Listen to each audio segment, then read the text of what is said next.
क्या फुटबॉल के नौजवान सुपरस्टार ने अभी रियासत-ए मुत्तहदा के सदर की तजलील नजरअंदाज की? सोशल मीडिया पर वायरल होने वाली एक वीडियो में 19 साला हिस्पानवी फुटबॉलर लामिने यामाल को फीफा वर्ल्ड कप 2026 की मेडल तकरीब के दौरान इब्तदा में डोनाल्ड ट्रम्प से हाथ मिलाने से इनकार करते हुए दिखाया गया है। इस वायरल क्लिप में यमाल को नीचे देखते हुए दिखाया गया है, जबकि फीफा के सदर जानी इन्फेंटिनो ने उनके कंधे के गर्द हाथ रखा हुआ है, जबकि ट्रम्प को इन्फेंटिनो के पास खड़े यमाल से मिलने के लिए अपनी बारी का इंतजार करते हुए देखा जा सकता है।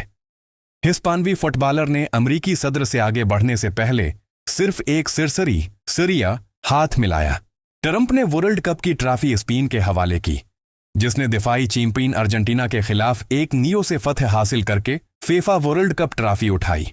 स्पेन के फेरान टोरिस ने 106वें मिनट में वर्ल्ड कप का अपना पहला गोल करते हुए गेंद को अर्जेंटीना के गोलकीपर इमिलियानो मार्टिनेज के पास से सनसनाते हुए निकालकर स्कोर 1-0 कर दिया।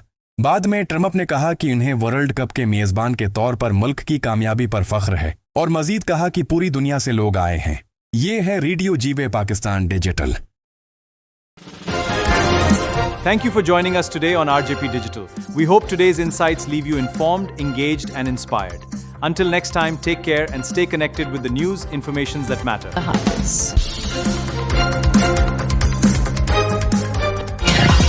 आपकी और हमारी पहचान FM जीवे पाकिस्तान।